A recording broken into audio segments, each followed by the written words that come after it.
As illustrious panels go, this is an illustrious panel. We have three people today who all played very different roles in this attraction. But I think that's what's really great about this is it really tells a couple of stories going on. One is people that were assigned to do things, one is people that stepped up to do things, and people that were given opportunities to do things. And that is really what all of this is about with imagination. So let's bring on Tony Baxter. Yo.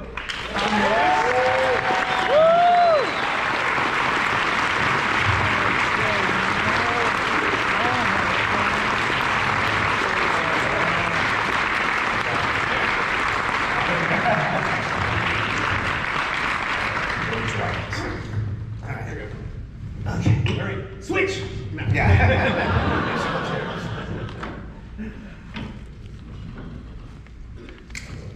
So, I'm gonna let you start going, so... We need to be prompted. All right.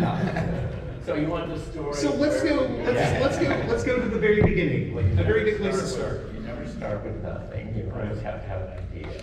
And I worked with Kim Murphy, who's over there on the Seas Pavilion, where we had Triton at the initial, before we cut the budget. Triton was going to welcome everyone in the sea, because I think personalities and Disney and cartoons and all the things that have made this company are really important. The sea is a powerful thing, so we had a powerful symbol in Triton that beckoned for everyone to come in and understand the riddles of the ocean. Then they took another tack with that, so we moved on to the Land Pavilion. And here I thought two things. I thought crystals are a natural form that's never going to go out of style. You know, but people look at crystals back in Peggy's Egyptian era, they were still beautiful, and they're beautiful today. So I thought if we build an architectural crystal, that'll last forever. Now we had to shift the character for this because in the idea of the land, it's a gentle story as opposed to the powers of the ocean. So we needed a friendly kind of person, and we ended up with a fellow we called the Land Keeper.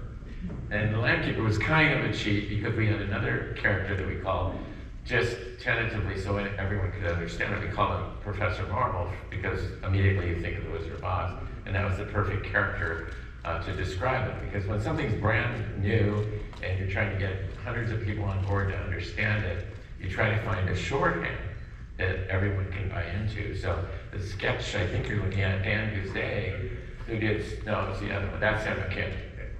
That was Dan Goudet did of what the Land Keeper would do in bringing kind of a rainbow of riches to the land. And again, unfortunately, this show went, I think you could show the Sam McKim one. It went in a different direction. We were trying to do, in those biome crystals, we were going to show the diversity of the land from its richness of the farming and all the way up to the alpine and down to the deserts and bayous of the south. And then when Kraft Foods came in to sponsor it, they said, no, just the farming, that's all we want to talk about, future farming. So Tony's jettisoned. I went crying to Kim Murphy down at he was had a marine land in California, put his arm around me and said, is there somewhere else you could go? So I went and did a little mountain ride at Disneyland, which got my spirits back up. And then I got a call that Marty Sklar said, there's another pavilion, Kodak really wants to be in the project, but they don't know what they want. And that wasn't true. They knew exactly what they want, but what we were offering was space and the seas. They didn't want those. And every time I was included going up there, they would say, don't you hear your company that does imagination and stuff like, isn't there something in Epcot? Nothing, none of these subjects could be developed unless you started with your imagination, you know, whether it's space or it's energy or not transportation. You can't do those things unless you have an imagination. So that word kept over and over again from Kodak. And then up popped the thing that Bob Gibbons, who is my partner from Kodak, did, which was called Journey into Imagination, which is a story for Kodak that they were producing as a 16mm film. It never got through the process because the name was so good we stole it. Now, Bob was more than willing to give it up because it sort of described a ride more than it did a film, so this was perfect. Now, while we were developing the Landkeeper, Steve Kirk, who did the interior of Cranium Command design-wise, had been working with me on another project that didn't go anywhere. We should do a retro on what projects never went anywhere.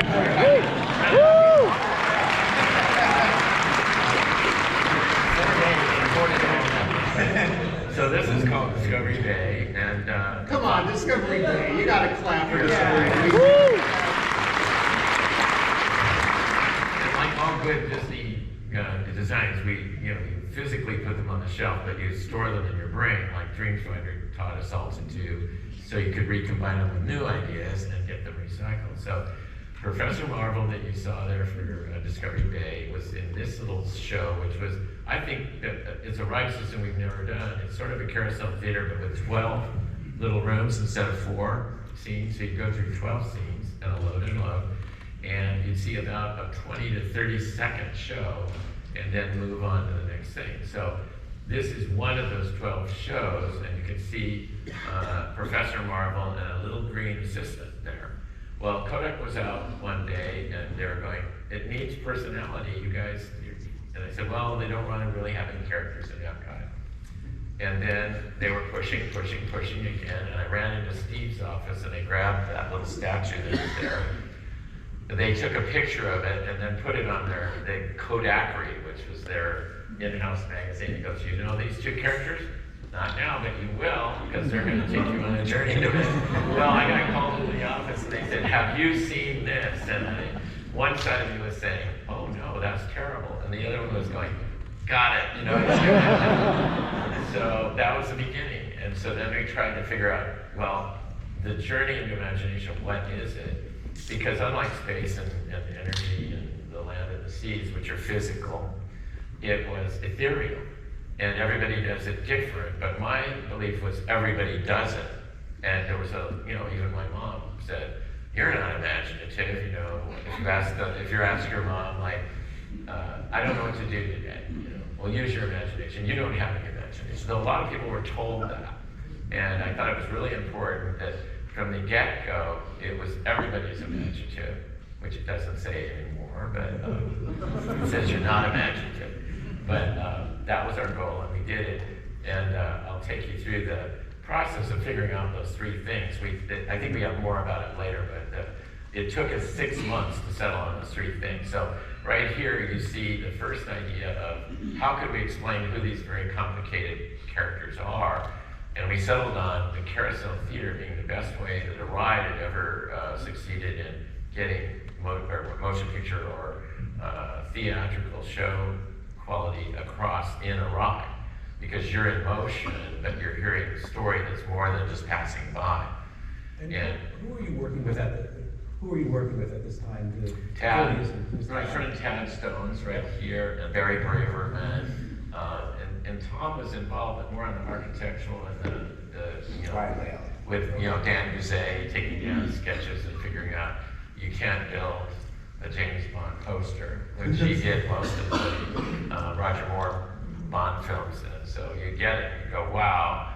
And then someone had to say, well, how does that happen?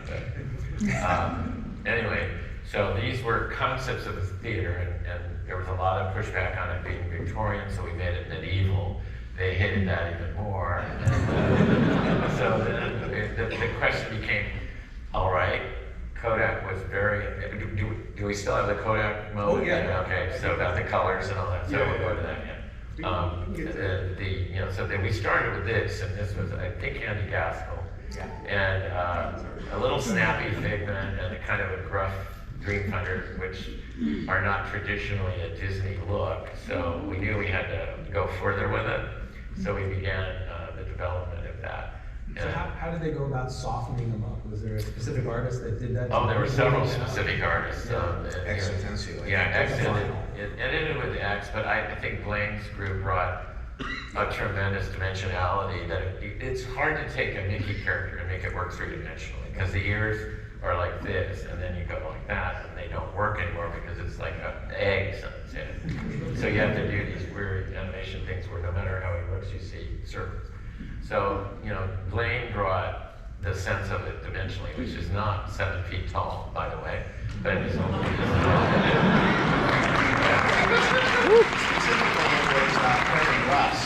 Yeah. Sculpted Figment. Mhm. I don't know about Dreamfinder, but And very there was. was, I think we have it in here, might be wrong, but there's a sculpture in this that nailed it. It was the one where we all went, it's perfect, that is absolutely great. So, so there were a lot of people, and then John Hitch weighed in with color. And we always thought that the pair was like a childlike enthusiasm for Figment and a grandfatherly knowledge character, kind of a Santa Claus, if you will, that was jovial but knew everything and you could depend on, and you could search for wisdom. And so immediately think gray-haired old guy, And so we built it that way originally, and then John came in and goes, I think it needs to be red hair. Red hair, but it kind of grew on us, so it's like a lot of things that start out being rather silly or strange, but I think it defines it, because if it had been gray, it would have been like a lot of other symbols that are out there already. So by going with the red, it was very distinctive. And we grew to like it. We had to, we had no choice. We got this. So I think our next one deals with the naming Yes, of yeah. how the character. Yeah, it was easy, as I've told you. Dreamfinder was, we had the Landkeeper, we had Professor Marvel. It's kind of a name that just describes the process of what he does. He finds dreams, or he takes care of the land. But, so that was done. It was like in a day, we looked at our statue and we said, okay, it was a Landkeeper, now it's a Dreamkeeper. And the other one, the little guy, first of all, he was snappy and dragon-like, which you saw a minute ago, so we didn't immediately think of a cuddly thing. So, and then I've told this story to death, but there might be 5 people that I was, watching TV and pondering, what are we gonna do? And it's getting late, because Kodak came to the table about a year and a half after all the other sponsors have been signed. So we were already in catch-up mode the day we signed the contract. And so Magnum PI was on with Tom Selleck and the old butler, and Tom had hidden a goat in the garden, and the butler was furious because all the plants were dug up. And So let's run it. We're gonna run the clip. oh, great, okay, thank you. So here it is. Hi, Higgins. What are you doing? Cleaning the old rifles again? I'm going hunting. Hunting? Hunting what? The kudu buck that is roaming freely on this estate. And don't tell me it's a figment of my imagination. Figments don't eat rare tropical flowers. Mine have been decimated. So I sat there and I said, what do figments eat? And then it just dawned on me that there's something that I've coined the phrase valuable mental real estate, where it's a word that all of you knew, all of you living before 1982 knew that word, and you use it to describe a whimsical thing that can't be explained. And so with valuable mental real estate, you can take a word like that and give it ownership. So I came in the next day beaming, and I grabbed Steve Kirk's little statue and I put it on the table and I said, meet Figment. And it was dumbfounding around the table. Everyone had that same thing, like, how could we not have, And here's an exercise. When this is over, you can Google the word Figment on your phone and then push images, and practically every image that comes up is this little purple guy. And we don't own that word. That was a word. You heard Mangum say it before there was a Figment. So anyway, that was an amazing find. And so Yale Gracie, our great special effects guy, said to me, the best effects are those that you find naturally, that you see every day, and you just frame them up in another media. So like the Haunted Mansion ghosts, we see in our house every night when you're sitting in the dark and you see the lamp that's on reflected in your front window. But you tell people that lamp is a ghost, and everyone goes, oh my God, Figment is sort of the same way. It was a word that we all knew, and now he's purple and pink and cuddly. He is purple, right? We'll get into Oh, that. we had that. I can't remember what Yeah. it was. Okay. See, I remember that part, but I didn't get to see the video, so I'm missing that part. Okay, so we'll go on. And so these are just more explorations of what Figment could do, because you have to, for the team, you have to discover his personality and figure out what can he do. And at the end of it, you'd be at a point where you could say, no, Figment can't do that. You know, he can't do that because we all knew his personality perfectly. And so where he was stretched beyond. And so many films that you see, you don't buy into the characters because they don't do what you see that the figure itself is sculpted to do, whether it's animation or it's live action or whatever. When people are extended beyond what the character calls for, you get lost. So these were ways of determining the way Figment would react. So I was a child. I had to present this thing to Kodak, and because Bob Gibbons is now a good friend of mine, this is all the way up to the CEO of Kodak, Walter Fallon, and Kate. You know, we went through 3 Kodak groups in that time, but all of the leadership there would come back, and after they had to go through again space and seas, and then, oh yeah, over in the corner we have a kid that has this other thing. They'd say, we want the kid and we want the imagination. Just listen to us. You know, we don't have any effort in space. We don't have any underwater research going on. We want imagination. So they were my strongest supporters, and I think Figment would definitely not be here if it wasn't for Kodak and Bob Gibbons in particular that hammered home that the reason Kodak and Disney had a similarity is they deal with imagination and they deal with people and characters, and that we had to have a focus. So that was positive. But in the next slide, they had a problem. And then I think you can tell that there was a company called Fujifilm, and their box was green, and the Kodak box was orange and yellow. And so we got this message that there is no way our company is ever going to be involved with something that looks green that represents Kodak. So we had to go to work and change things. So not gonna work. Yeah. So, poof, make it pink, make it blue, like Sleeping Beauty. And so now we had the right. I think everything was right on board, and we weren't going to make him yellow and orange. So the compromise on that was that we could put him in a little sweater that's yellow and orange, but he's a passionate purple pigment, and that, when we described it, I think that had a big bearing on Richard and Robert Sherman's ability to musicalize the journey into imagination, which was through the process of collecting, which we saw in the film, and then storing.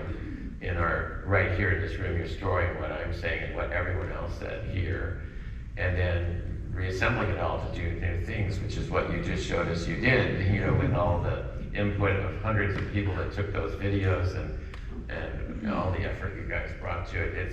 It's something that belongs to all of us, and whether you're baking a birthday cake for your child and putting your effort into designing the top of it, it's not an exclusive thing at all, it's personal. So we were now at the point where we had that. The Sherman brothers joined us and helped us take the 3.5-minute speech there and turn it into a musicalized passage that I wouldn't say it's totally an earworm, but it's definitely memorable, and it got its point across in a ride. And the sad thing about losing that turntable is it's the only time we've ever had that ability to get our message across and then send people out into the ride scenes, knowing, oh, look what Figment's doing over there, look what Figment's, instead of, what's that purple thing over there doing, and what's that old man over there doing? You know them. So you get through this stage, and then, like I said, it moves into dimensionality. And here you can see Dreamfinder, again, with the red hair. But in the black and white clay sculpt there, you can still imagine him as being the traditional gray hair. Looks like he wants to sell me chicken, too. Yeah, right. Colonel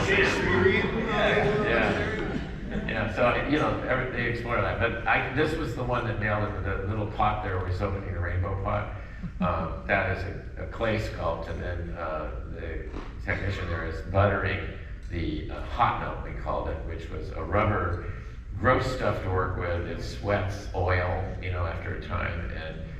But the cool thing about it is you can put the head on, and then you take a hot like an old wood burner tool and heat up the melted material and it fuses together. So you can get in and out of the skin. But it also created the problem that if you rode the ride after it had been buttered about 40 times, you had like, you know, a Godzilla figment, you know, warts and all kinds of things where they'd add a little patch to fill a hole or something like that. Bob Burr told us something very interesting today. I don't know if we need to repeat it the way that he did, but he was telling us about the material, the conversation I was having with Tony, with him, about the Walt Disney World Company was the #2 consumer of this particular plastic and rubber.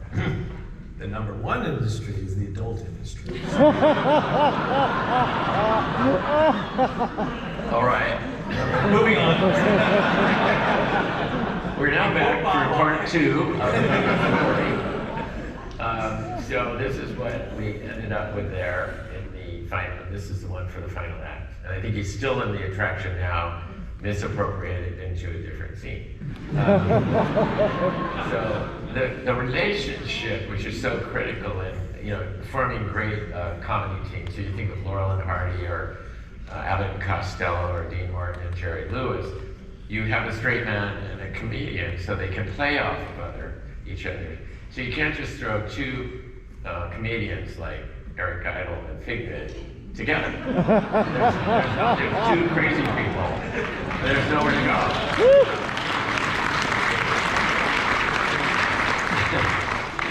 Is this one early on when they were still finding his color a little bit, or is it just the photo? I think it's a photo. Okay. I thought you'd enhanced it with, you know. I did touch this one. I did fix it once. It doesn't bother me. I can't remember what the next video is. Oh, it's the interview. It's the biggest promotional project Kodak has undertaken in its 100-year history, an anniversary just celebrated last year. Kodak's pavilion will be called A Journey into Imagination. The groundbreaking ceremonies for the project were held Tuesday morning. One right idea, one right connection, carrying our lives, a new direction.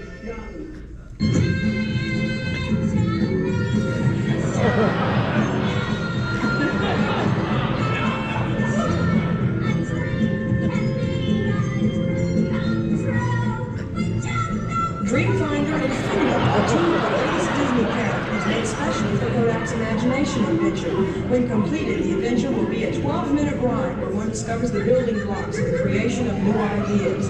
Kodak officials did not disclose just how much they're spending on this trip through your imagination, only that it's a multi-million-dollar investment, just a part of Epcot's overall $800 million price tag. Whatever the cost is it all worth it? With the millions of pictures they expect to be shot, Kodak thinks so.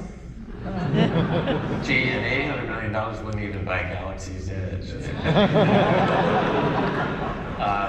Yeah, so you can see there, and we've heard a lot of things. I learned so much of this. This has been the best experience I've had going to one of these conventions, really.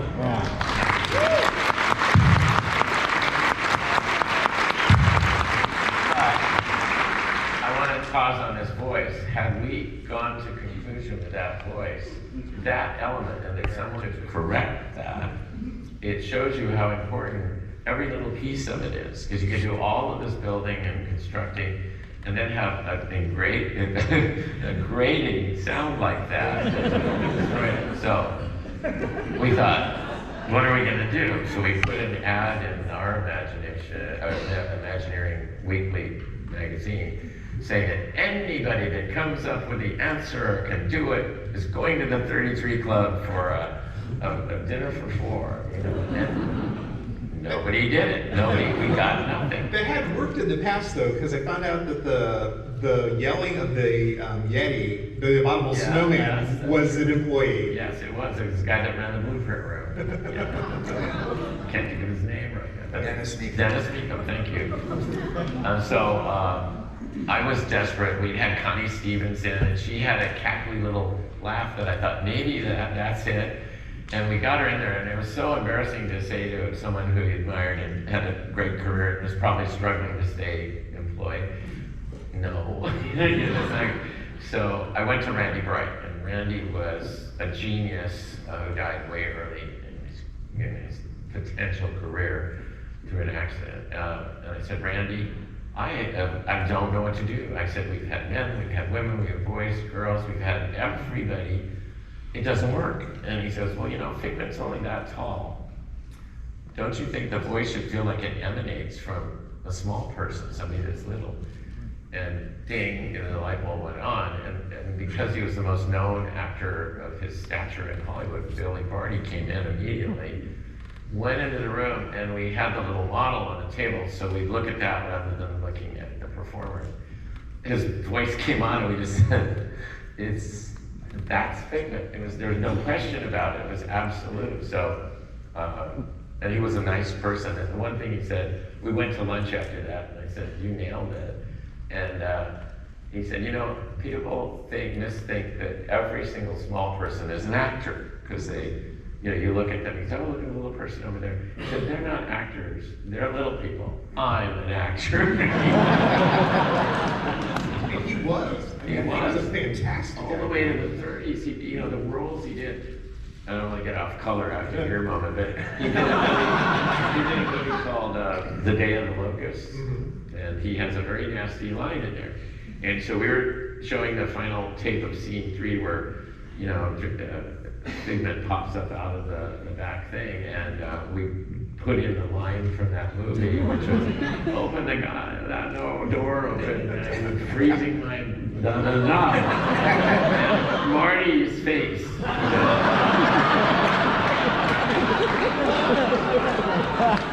Oh, back to part 3. They're using their imagination. Yeah. See, we all have imaginations, right? Okay, so on to building this model. And you can see me there with, Tad Stones is in this picture, so he's kind of here by proxy. But I'm over on the left side to you, I guess. Left side. There's something left, yeah. Yeah. And then Andy Gaskell, who went on to art direct The Lion King, the movie, and countless other productions over at the studio. And Tad Stones, who became a great animator, suggested doing the sequels of like Aladdin, King of Thieves, and whatnot.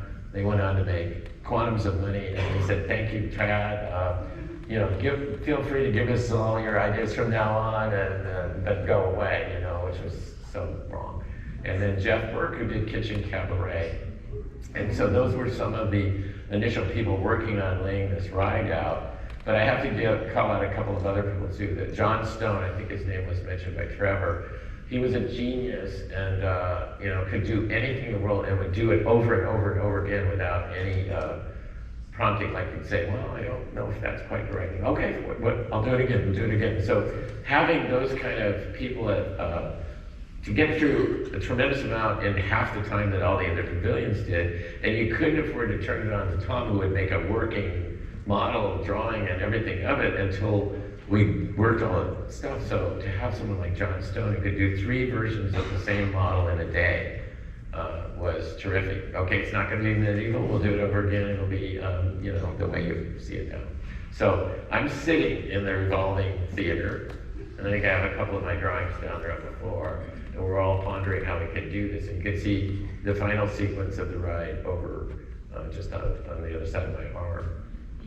Did you have something else you wanted me to say about it? No, that's great. Okay, keep going then. And I'm not, we're gonna get this right here for a second. This is the, how imagination works. So here's. Okay, so we're gonna go through the 3 things. Yes. So this was after one of the final meetings with Kodak, and like I told you, it took us 6 months to come up with these 3 simple little things that you're seeing here. The first being gathering, which would eventually be the dream vehicle, taking us through the clouds together, colors and shapes and sounds and concepts that you use to build something new. And then you got to store it. So rather than going into the brain, which would be very disconcerting in a ride that's colorful and wonderful, we went into the dream port and had cloud banks and cases filled with applause and musical notes and bird cages, and you know, we had the tornado from the Wizard of Oz going in the corner, and sparklers. Yeah, and we had there were so many in your film because everyone wanted to. They were bright, and people would take pictures, but they were not the featured part of it. We had the largest hologram, which was in the world, in the Deep Thoughts tank, and it was one of those things where you fall in love with the technology wow, we're gonna have the largest hologram ever made, and then if you put it in the right, and people will go, why is it blurry?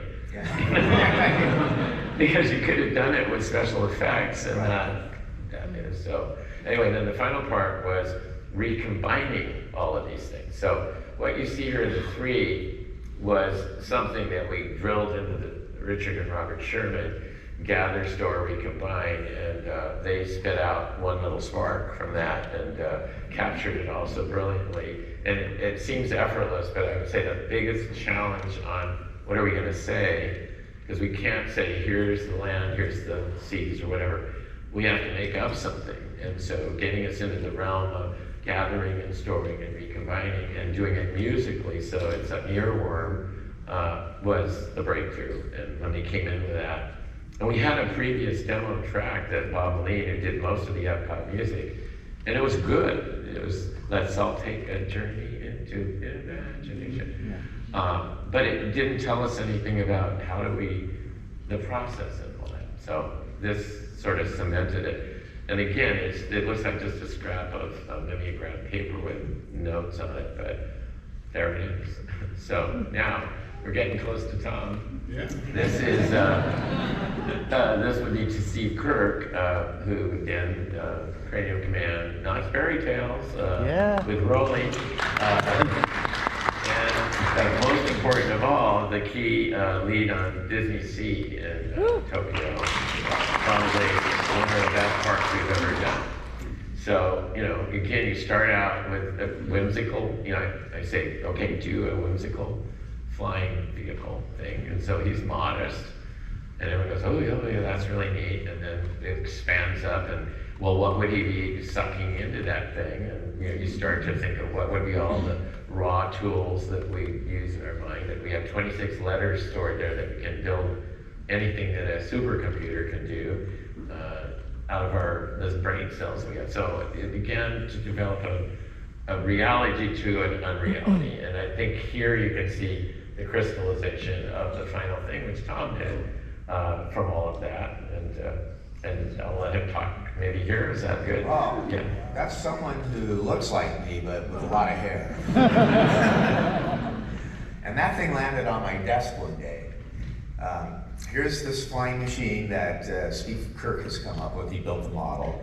And at this time, I believe I had just finished the layout with a turntable. We didn't know exactly what was going on the turntable. We knew it would be divided into either 4 or 5 parts. Actually, I think at this time we still had the double decker, maybe. So there were 2 that we got off upstairs rather than getting off downstairs and taking the thing. And so we had a second conclusion show. That's right. So, and that way you would trickle down and then immediately go into the Magic Eye Theater after you had finished the ImageWorks. And that was perfect, except it was over budget. And so, and this was discovered, I think, at the end of the 6 months. So we had to, and unless we could get the drawing package done right away, this would not open, any part of it would open in October. Just the 3D theater, maybe. Exactly. Yeah. So, previous to that, kind of a side point, there was no architect on this project for months because they didn't know that they were going to be doing an imagination pavilion, and all the architects were assigned to the pavilions that were already, you know, some of them were behind schedule. So I was doing the layout of the pavilion, the layout of the attraction, and then this model dropped on my desk. And it was really cool, you know. I had working drawings for that entire vehicle dream catching machine. And you also went down to Disneyland to the gourmet shop and bought all the antique copper molds. Jello molds. Jello molds that were glued on the side of these things, and we needed 5 of them. Yeah, I mean, we wanted to, you know, as many parts that you can find off the shelf in a hardware store as possible, but there actually didn't end up being very many things we could use. There was stuff from some auto parts stores, but a lot of the stuff had to be sculpted or cast, and there were 5 of them. You told when we were talking, you told me about the story of the pattern that is now on everybody's watch too. Oh, yes. Right. So yeah, well, we had a nickname for that bag, which was the bee butt. It's a big bee butt. And Steve's model had this, scaled plaid pattern on it. And I discovered that, if you went into a fabric shop or something, you couldn't get scaled up plaid. There were some golf pants that were like the only thing that had like in the 70s, yeah. And oh boy, this is gonna probably be something that has to be custom made. So I kind of put it out of my mind, but one night I was at Pier 1 Imports, doing the fine shopping for my new apartment. And they had bags stacked up, on sale, this plaid pattern that was exactly what we were looking for. So just bought a bunch of those. and voila, it did the trick. So yeah, it was kind of a hybrid of found parts and pieces that they had to specially make. And I added the little wing on the, the little, it's like a rudder. That wasn't on Steve's model. I actually kind of stylized it a little bit more just to get it kind of perfect, because I wanted to make it something that you would want to buy at the shop at the end. It was $2,000, and I talked myself into buying it. And when I came back, it was $5,000. And then I couldn't buy that. So then I went home and I said, well, okay, I've got to have it. And then it came back to Epcot, it was $10,000. We had the same experience. I don't remember being quite that much, but I remember factoring in my Disney discount with it. And it's like, I'll get it the next time I'm here. Yeah. And every time I came, it was like more and more. Double. Yeah, so the thing that, the whole reason I wanted to kind of redesign it a little bit, I never actually, took part in, and I never bought one. But I think what's really great about your story in Imagineering is how you would plus things, you would add little bits. And I think Steve was completely down with that. He was, he's like, yes, this was. Make it better. Yeah, exactly. That is the tradition of plussing, and it's refining, I want to make a comment there that we sometimes get backwards with this now, because if you have a great idea, plussing it is wonderful.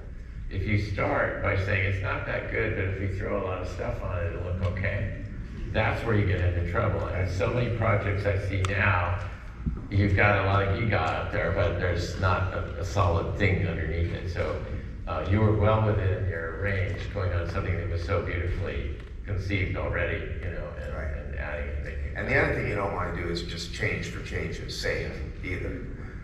Also, you don't want to just copy something that could be better. So I went along with that philosophy, but this was all tied into the turntable. Everything was connected to everything else. There were 5 of these vehicles advanced 20 seconds in the show, or 40 seconds, I think, in the show. So, one was seeing the first scene, second part of it. And what was brilliant about that is it was a rear screen projection encountering the same projectors.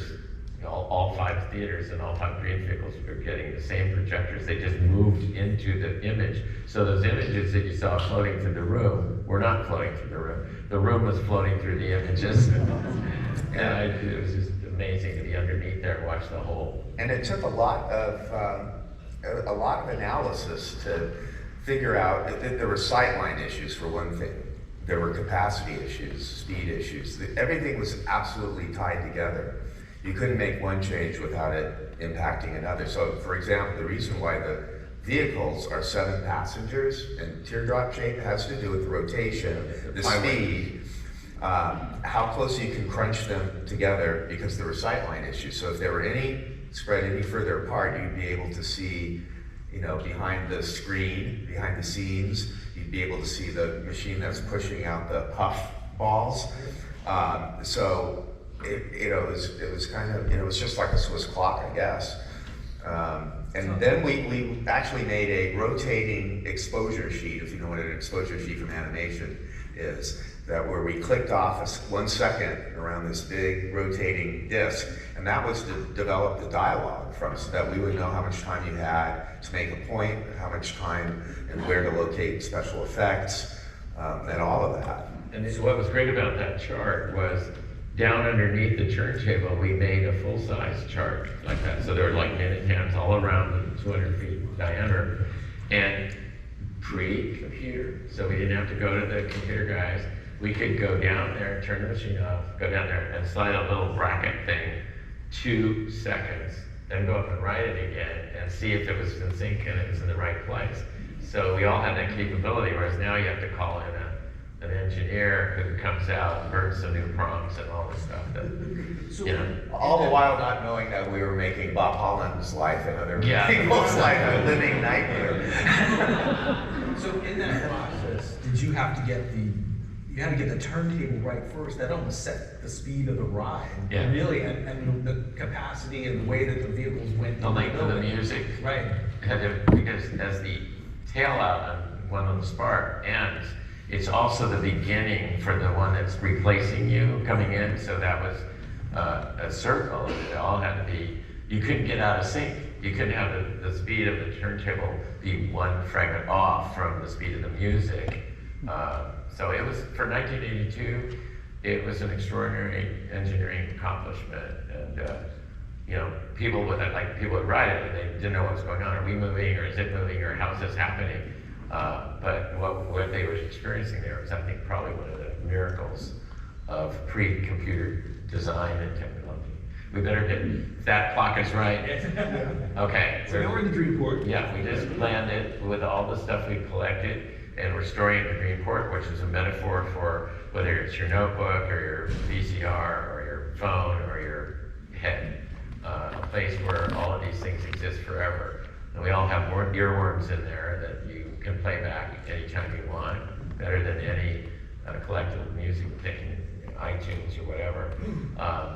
We started with what is a Dreamport? So we thought, well, it's probably the most imaginative things that have ever been created, the most amazing objects. You know, so these were all the greatest this and the greatest that. And you can see we placed it somewhere floating above the Earth. So if you look over in that second photo, you can see the hole in the floor looking down at a city like Peter Pan above Neverland.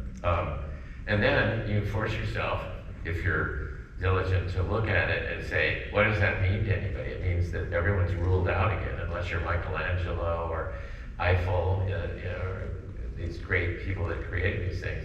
So we threw it all out, started over again, and decided it has to be a collection of things that we encounter in our everyday world, whether it's a bee or a rainbow or a leaf on a plant or whatever, and assemble that and then put it together in an amazing way.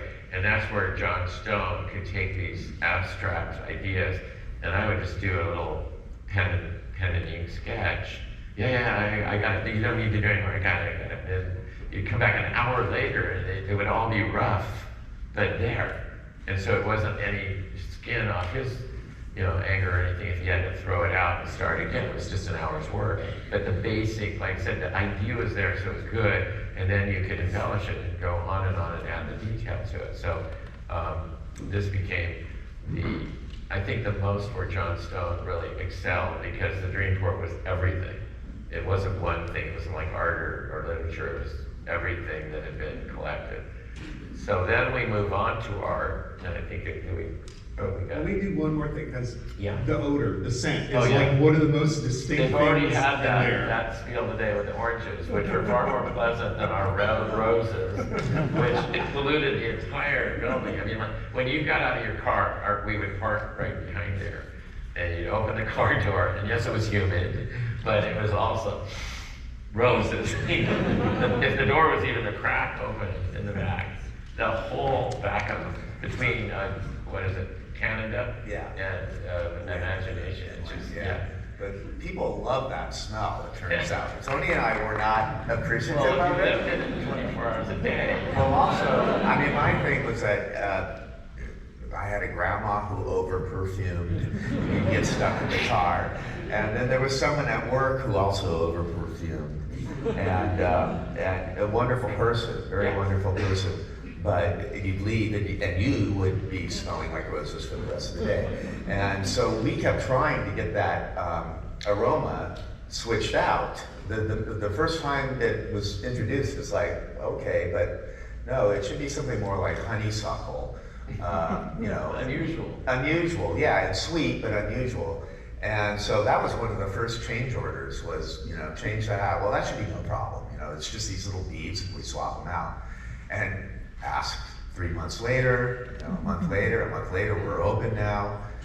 A year later, it's the same why, and I never got an answer until recently. It's all solved now.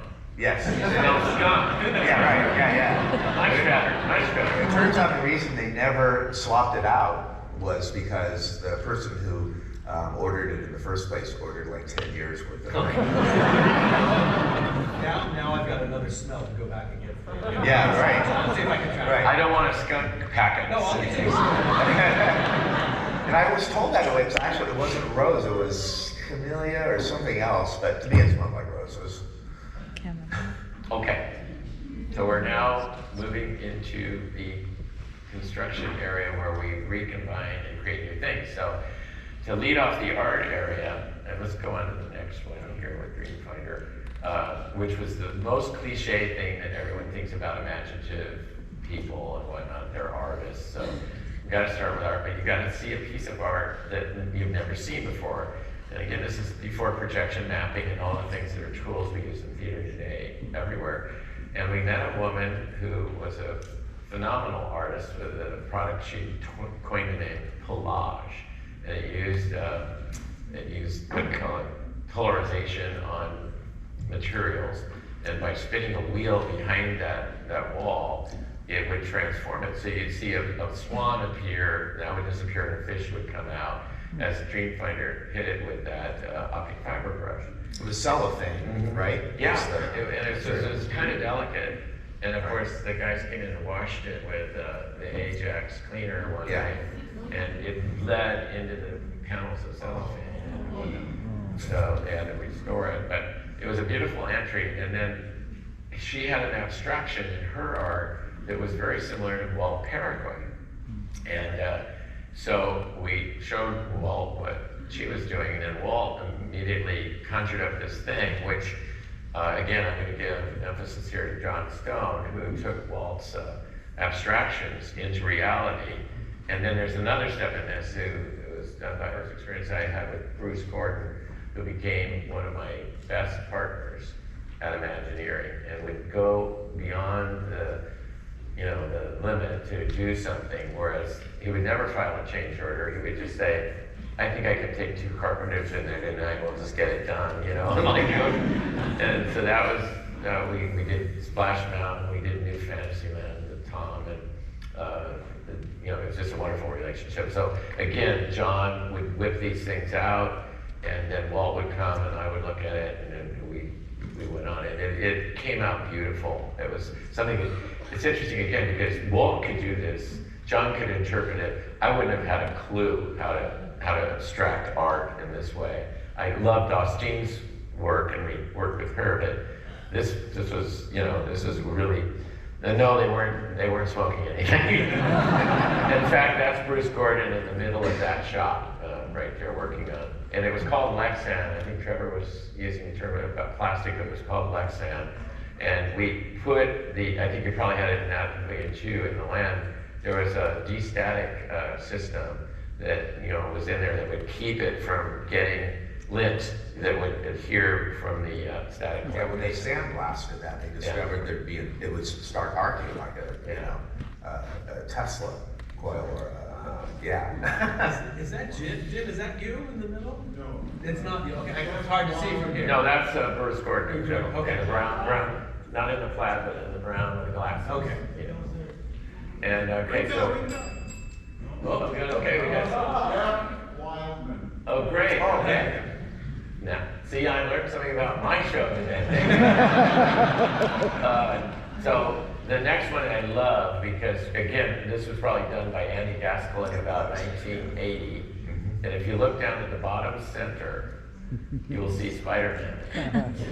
Now here in Florida, you aren't allowed to have a Spider-Man in the Disney park because of the deal we did. But in California and everywhere else in the world, he's a Disney character now. So I guess we were just ahead of the game, imagining that. But this was again, and we talked about how letters begin the process of thinking creatively with vocabulary.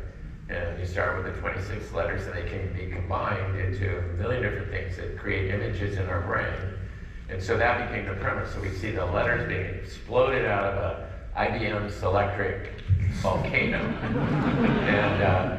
and then beginning to get, you know, substance as Figment changes the word cat into the word bat, and then more complicated with Sparkle and Dazzle and Avalanche and whatnot, and then genies popped out and fairies popped out in full Disney animation, which was really a rare thing back in 1980, because it was about, you know, still 8-9 years from Little Mermaid. And then down, you know, into what was our first, right here is where we implemented one of 3 speed sequences. And you all remember how fast it went and how you giggled and laughed when it went fast? No? Well, there's a good reason for that. And I think you heard some of that this morning, that we'd already asked these ride vehicles to jump on and off of a moving turntable and not get crushed. If they decided not to jump on that turntable, they had to send a signal out to tell all the other vehicles to pace themselves accordingly. And that meant we couldn't release one free fall down into the monster book. We couldn't release one free fall down into the science area. And the worst of all was when you take the excited picture of everybody at the end, we couldn't take them speeding through that moment either. So they're all sitting there in the video kind of like that.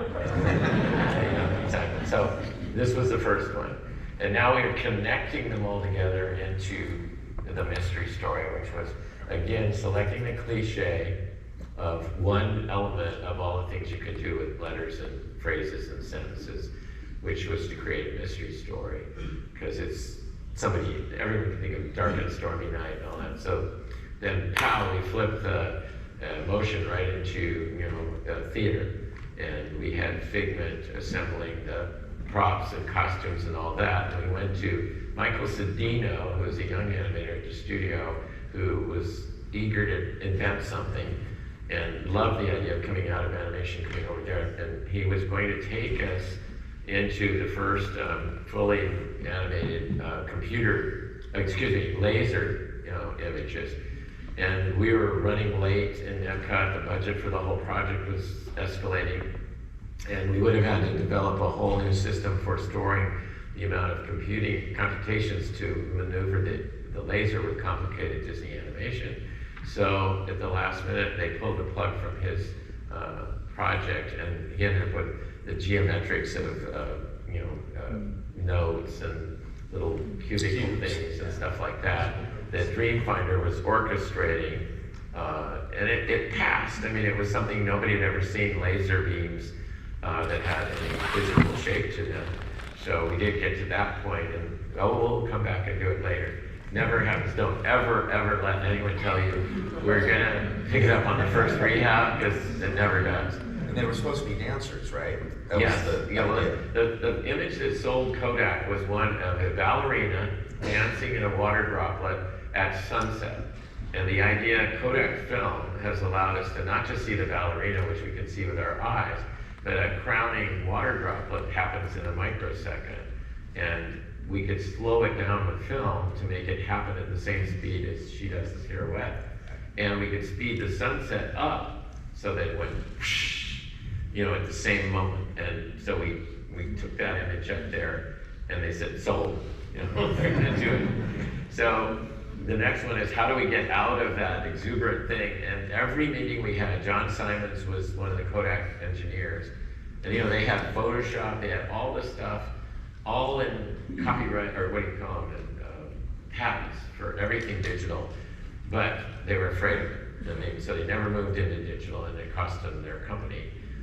But they were always saying to us, what about science? You keep talking about theater and music and all this stuff, but what about science? So we never get to the end of the meeting without John saying, well, what about science? So we had to get out of the theater backstage and into this vortex that was the second speed ramp thing intended to be. And as you whoosh down through that, you would hear, what about science, science, science? What about science, science, science? The next room was so complicated. I did that bird's eye to explain how this was circle vision, if you didn't know.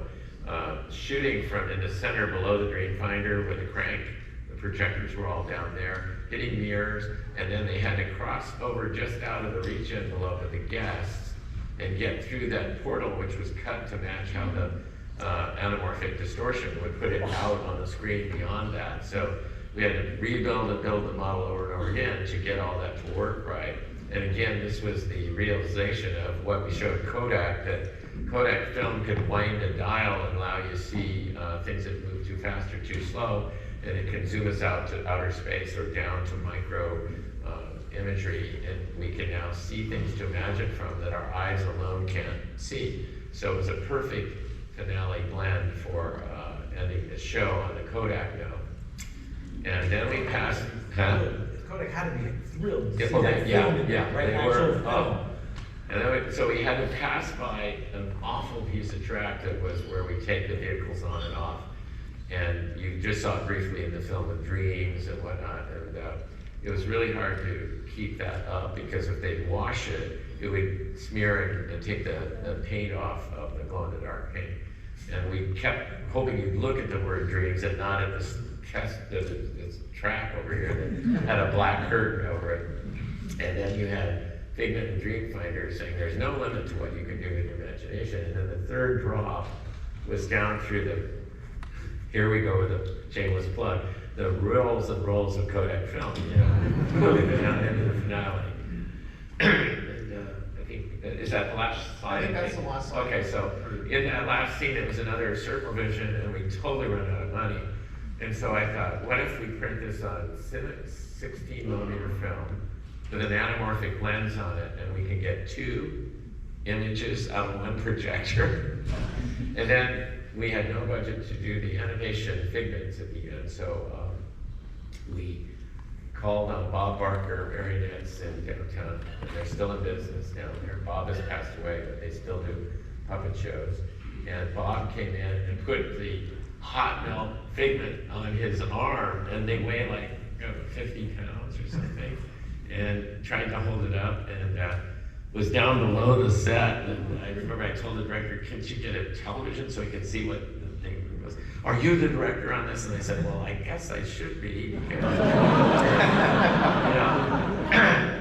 So we managed to get those, but those were intended to be full-on animation. Do you think that them being the puppets added to the show rather than Maybe. because he came alive? He was really Figment. Yeah, he was Figment at that point, and you could see him in these situations and flying. Well, you know, you're probably right as a guest that enjoyed it, and we were just disappointed because we thought it was going to be full Disney animation. Right. But I think you're right because Figment was right there in the room as an animatronic, and so those looked like that because it was the same skin that it was performing. And Bob did a Herculean job with it, and he did it himself. It was actually Bob Baker. Yeah. So you have let me hear a surprise I hadn't heard for a long time. After that moment in the show, Dreamfinder now points the camera, which took your picture as you were thrillingly going down into the room, and says, "What about you folks? We now, Figment and I want to invite you to the Dreamport where you'll get time to do these things." So that was the end of the ride as it ended tonight, and that audio doesn't exist. And these guys found it somewhere. It was hard for you to understand. I shot it. Yeah. I shot it. We tried to clean up the sound. Yeah. We'll do a better job cleaning it up because it was a little. So I'm sitting there going, "Oh my God, I haven't heard that in so long." It's a little muddied in the beginning. Hal had most of it, and there was a little part cut off, and then there were actually 2 different segments. So I believe some cars heard one and some cars heard another. So it's almost there, but yeah, we want to try to find some more and clean it up a little bit there, because you're right, that's of all the Dreamfinder audio. Okay, let's get upstairs so we can get this guy involved. Yeah. Okay. So real quick, you wanted to make sure that we pointed out something about. Silver halide crystals. Oh, yeah. Yeah, well, that beautiful rendering was done by Dan Guzet. And I think just prior to that, several of the people on the team were throwing out ideas for the facade. And I threw one out that was crystal. Mike Lloyd, remember Mike Lloyd was on the the opening dome thing. And Michael Lloyd did one too. And but Dan Guzet just nailed it. And I didn't know about quite about the silver halide until maybe a couple years later, I guess. Here's a trivia, Dan, because anytime you see that sparkle on either Disney or a James Bond rendering, you know that Dan paid because Eddie did it. Right, yeah, he did the Moonraker. Even one. Splash Mountain, the big painting that we did, has that same And sparkle. so just real quickly, I was the de facto architect on this, because we didn't have one, as I mentioned earlier. And so I worked out the geometry of those based on Dan's drawing. And we had a kind of a funny situation happen as part of the budget downsizing. One of the architectural executives suggested, in order to save money, that we make the second crystal out of stucco and paint it with shiny paint. But I had an in with Kodak, and I called them, I said, when you come down, they're gonna try and whoosh through the whitewash the thing and tell you that it's stucco. And Bob said, I get it, I know what I have to do. And so when the presentation went, Bob said, what is it? That looks like it's stucco over there. I said, yeah, we think we can paint it with shiny paint, it's gonna look terrific, you know? I said, no, it's gotta be clear, and we want you to stand in there and get the nature colors and everything, so fortunately it did. So the inspiration though was this, so this is an electron microscope view of silver halide, is that right? Or is it just a microscopic view? It's a microscopic view of silver halide crystals.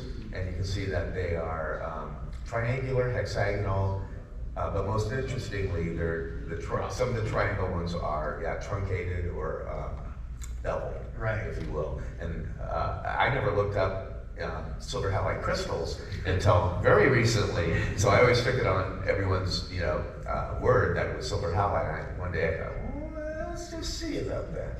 And sure enough, it was great to see that. So this Dan had done his. So, and this is the base of photographic film, so that's how it ties in between. And I'll tell you that John Simons at Kodak just about died when he saw that. He goes, oh my God, you've listened to us. That's our business.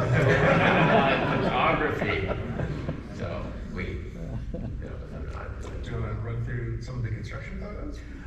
We can do that real quick. I certainly want to make Yeah, sure we that wanna I get get it, over Russell. So if you go through them real quickly, I can't remember if you took these or I took these. I know I took a heck of a lot of construction photos, some of which I'm still scanning and in the process Keep of in mind, going we through. were all young, like Trevor said, and we couldn't believe we were there, that they were building these massive things, and we're, in our 20s and early 30s, and it was crazy. Yeah, so scene 4, I believe there. And you have a good shot of the imaginometer in there, right? That's Ted Seberg Yeah. building the core of the center load unload, and then now replaced. We had to walk upstairs or take an elevator because we couldn't afford that second turntable upstairs. We briefly considered a helical escalator. Remember that? That Otis had just developed. Toshi Muto was the designer of the murals in there, and she had an Asian background, of course, and it gave it a different look. I wouldn't say Mary Blair, but she had a distinctive style too that we looked at and we said, that's perfect, we're gonna do the whole thing, and let her take her take on it, so it had a special feel. So we are upstairs now. Yay. In the ImageWorks finally. Another Austin Sorry, let me back up. collage there. Yeah, at the entrance. And this should, come on, do the trick. It's not gonna do the trick for me. It's supposed to change colors. I said the whole thing, so we do the polarization effect. Oh, that's great. All right, so here we are in ImageWorks. Oh, look, there's a tunnel. Yeah. There it goes. And you missed your chance to go through it, but that's how it looked in the first idea of how I was gonna sit there. And the idea of the ImageWorks, and Barry Braverman was producer on this, we went up to the Exploratorium in San Francisco, which is still there, but it's kind of become more commercial. It was really a kind of hippie-like thing. It sort of developed, and nothing would meet code or anything up there, but you got some really great ideas out of it. And so the Rainbow Corridor, which was across the way, the vision was to follow you were assigning the color that with you as you moved through it into an area called the sensor, where we had all these different ways of interfacing with a sound, and I think we're going to get into that now. So here's this. Oh, here we go. Screw back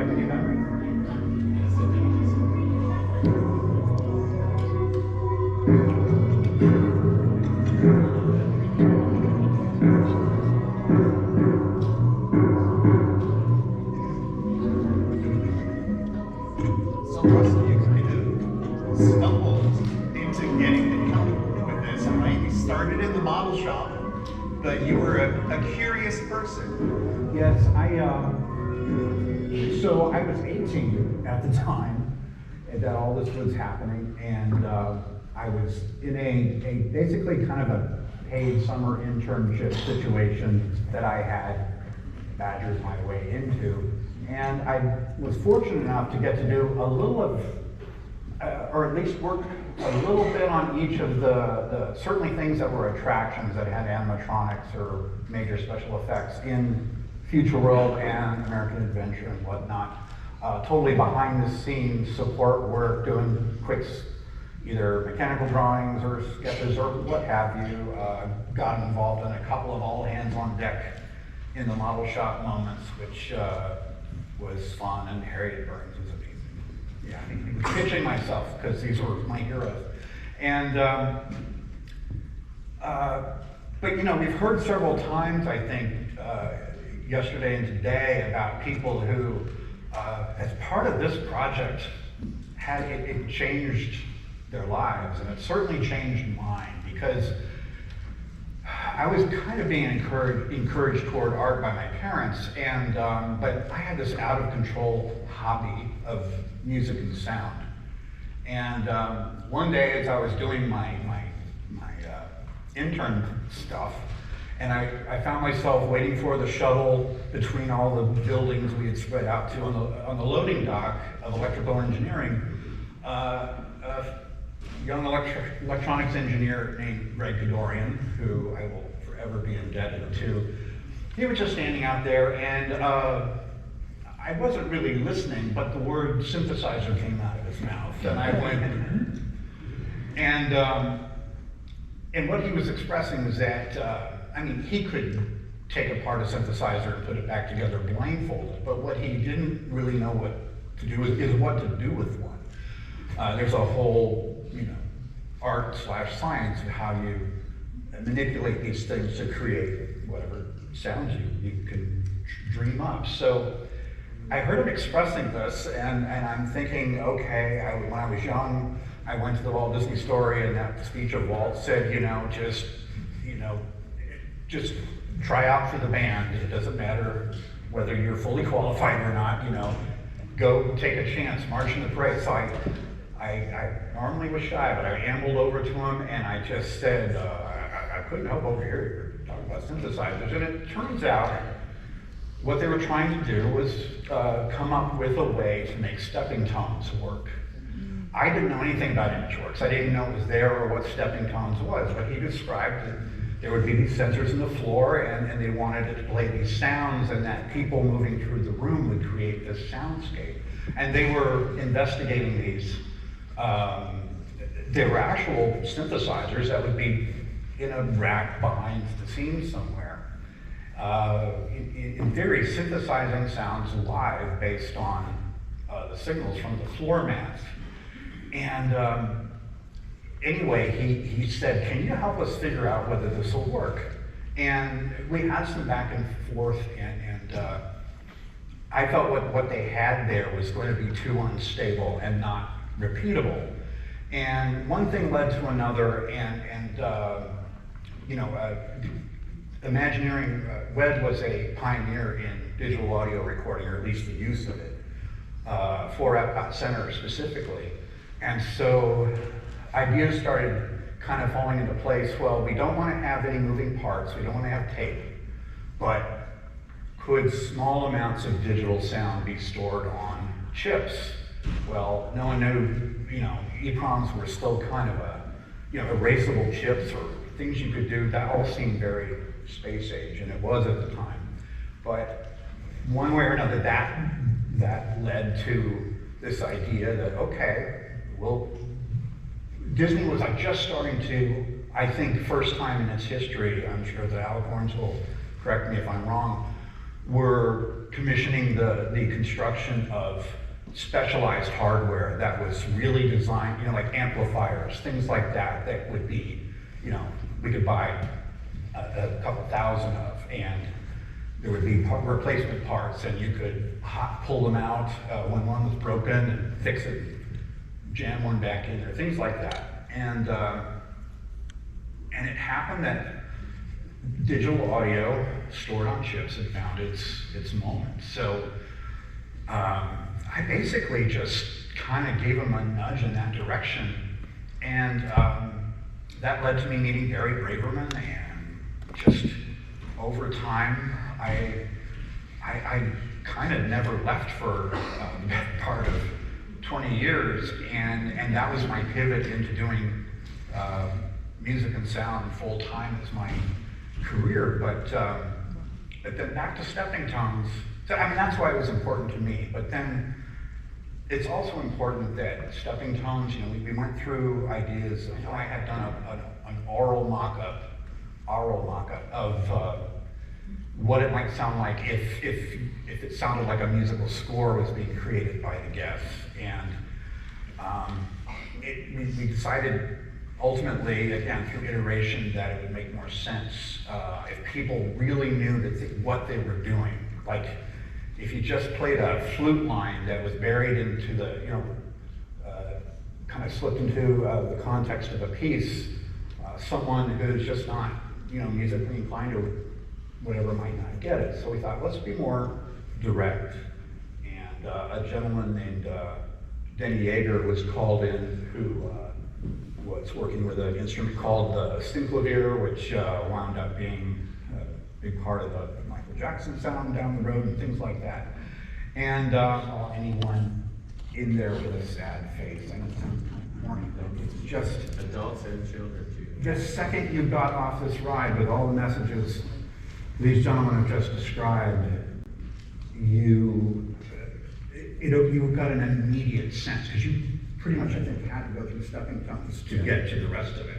And some of the other things were just as amazing, but took a little bit more study, like, how do I operate the Philharmonic or something like that. This was so immediate. It was the perfect transition into what ImageWorks is about. I think Tom showed us some pictures during construction, and these construction guys were in there early in the morning, just tapping around, and they could do what they wanted to. We also have to thank Russell too. If you went into the Rainbow Room with the Rainbow Corridor, he had some of the original recordings of. We couldn't find anything of what that sounded like, so that was his recordings in the Rainbow Corridor. I was a creepy guy loitering until most of the guests, enough guests had left. You and Al would have been great. And actually, you guys somehow communicated years ago. Oh, so in the old days, I guess it was over CompuServe, like Usenet. We met, CompuServe. We met, and we started trading audio tapes. that we would both record in live, at the parks. And my employment with the company came and went a couple of different times. But when I got my biggest gig there, which was in '95, where I worked on Tokyo Disney Sea, I quietly resigned from the group because I didn't want to. But I was an early proponent of. It wasn't until the Disneyland and Walt Disney World Forever project that the company finally realized people want this stuff. They want the background music. They want the Sherman Brothers songs, absolutely. But, there's a whole, there's a whole hour of music in the living seas. And there's, there was a whole hour of stuff in Future World Interventions that I got to do. And played that too, if you were. I don't know if you heard. So just for full disclosure, Russell did the '90s Interventions loop that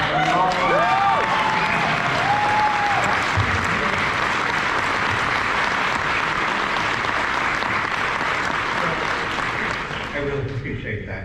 That was a chance to do something original, except for my quotations of these themes. And, it was a bookend moment for me because, again, I'd always loved the music. If you've read any articles that I've been mentioned, and I talk about how I first discovered the power of sound when I was at Haunted Mansion opening week at Disneyland, and heard the sound of the wind tuned to play the theme, Rim Ghosts.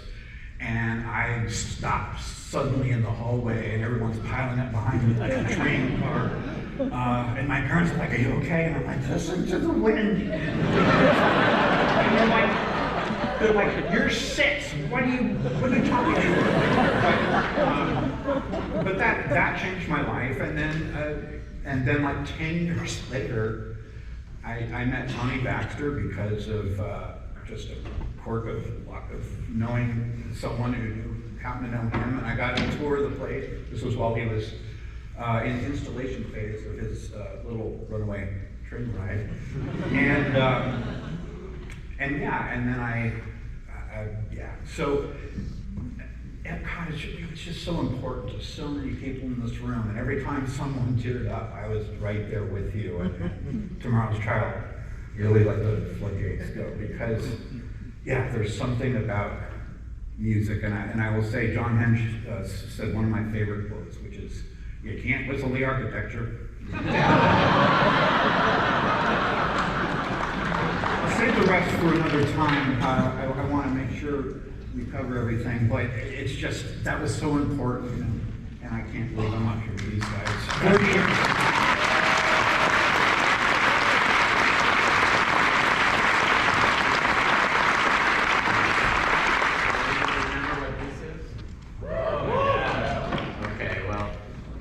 School of Drama, again, we were racing to the finish line, and we had the need here to produce 3 films that the guests could be matted into with a front plate and a back plate, and score, and music, and actors. And we had already released Chuck McCann from his Dreamfinder duties, which he did for the score, or the recordings downstairs.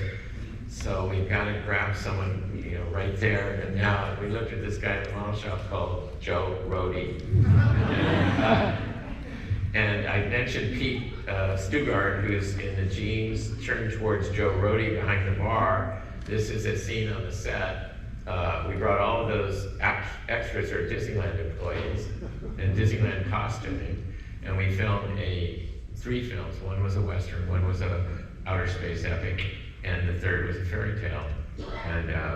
And then we put them in there, and there are really no good views of this, because the guests saw a little tiny monitor on an old CRT above a blue wall where their children were performing.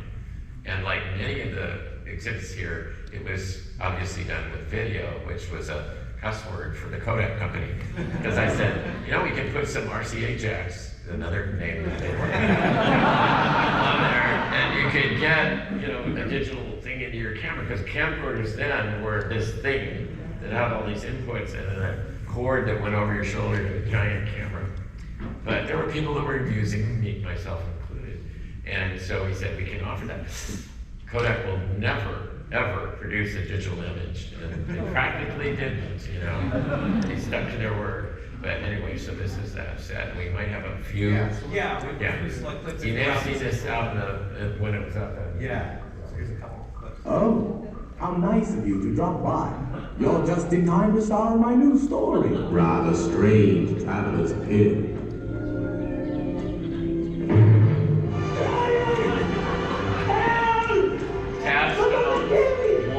Barry Braverman, Larry Kurtz, and Pete Stugard in the end. Giants! Duck! Watch out! Don't let him knock you off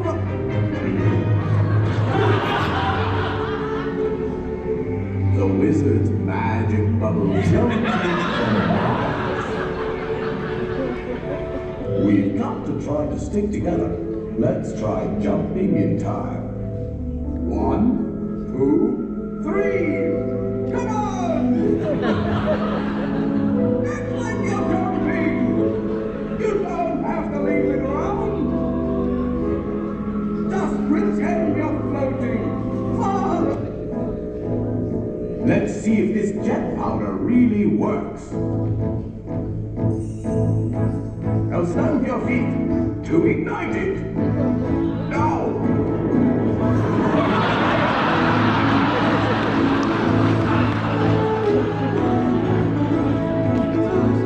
We're free!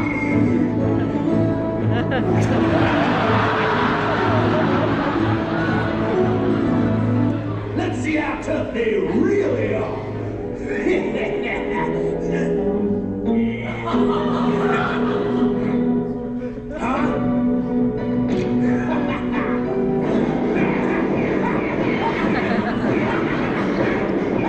Imagination. What's this?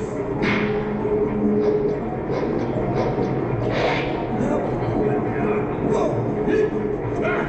Grab the rope and tug! Watch it! Now, bravo! Nice performance. I bet there's a couple of future film stars in the group. Thank you very much. And now, if you'll kindly step off stage to your left, I'll get things ready for our next performance.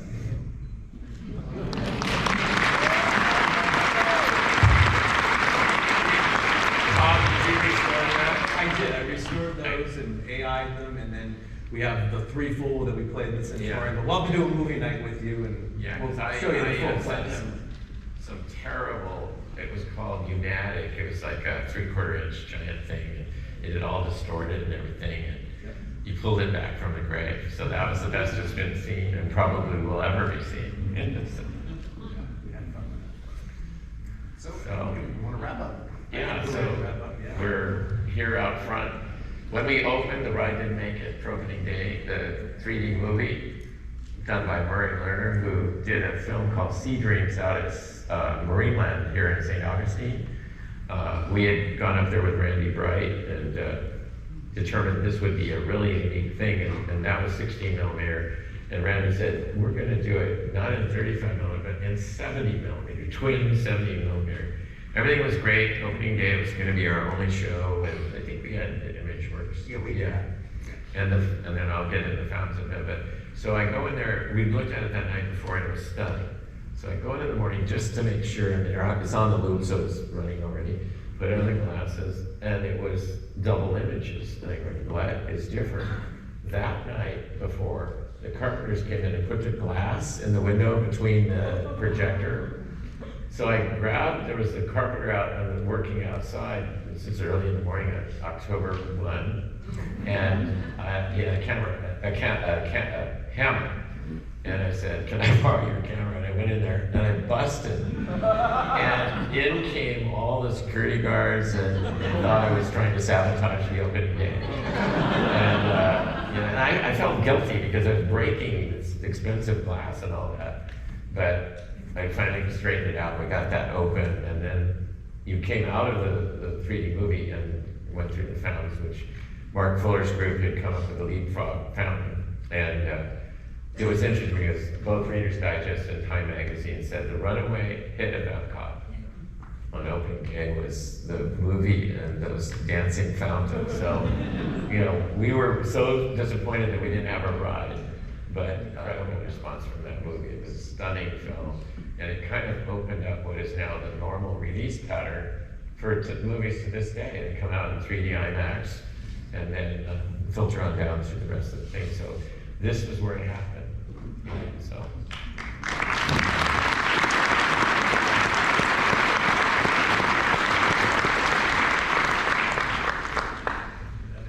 Ron didn't make it today, did he? Ron Schneider? No, I don't believe he was able to come. Yeah. Let's do it. We're hoping to have Ron here, one of the original viewfinders. So when you go out and see the Godzilla figment, just remember he's supposed to look like that.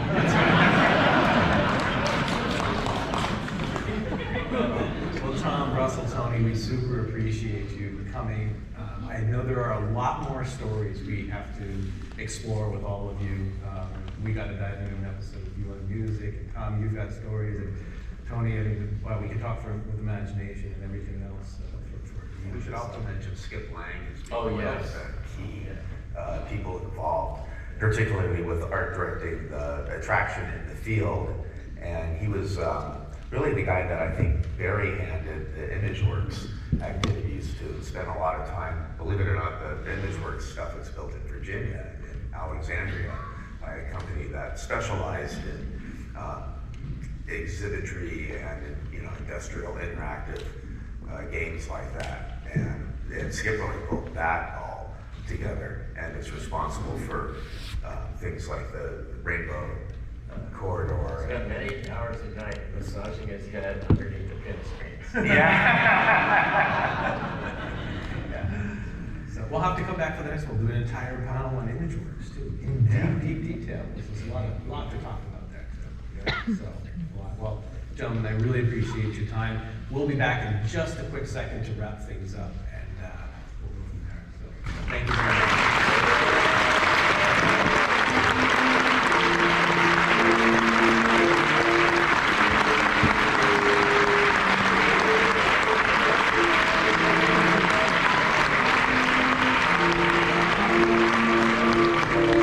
Incredible response from that movie. It was a stunning film, and it kind of opened up what is now the normal release pattern for movies to this day. They come out in 3D IMAX and then filter on down through the rest of the thing. So this was where it happened.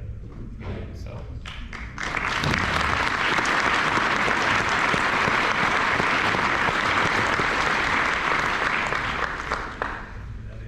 Ron didn't make it today, did he? Ron Schneider?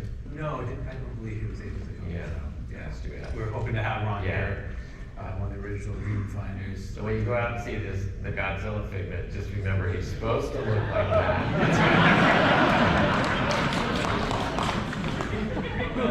Well, Tom, Russell, Tony, we super appreciate you coming. I know there are a lot more stories we have to explore with all of you. We got to dive into an episode with you on music, and Tom, you've got stories, and Tony, I mean, well, we could talk with imagination and everything else for you. We should also mention Skip Lang as Oh, being one of yes. the key people involved, particularly with art directing the attraction in the field.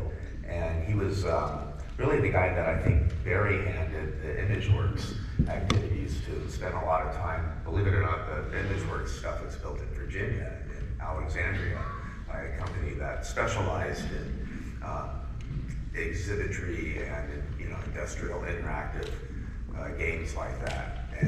And Skip really pulled that all together and is responsible for things like the Rainbow Corridor. He's got many hours a night massaging his head underneath the pin screens. So we'll have to come back for the next one. We'll do an entire panel on ImageWorks too, in deep detail. There's a lot to talk about there. So, well, gentlemen, I really appreciate your time. We'll be back in just a quick second to wrap things up, and we'll go from there. So, thank you very much.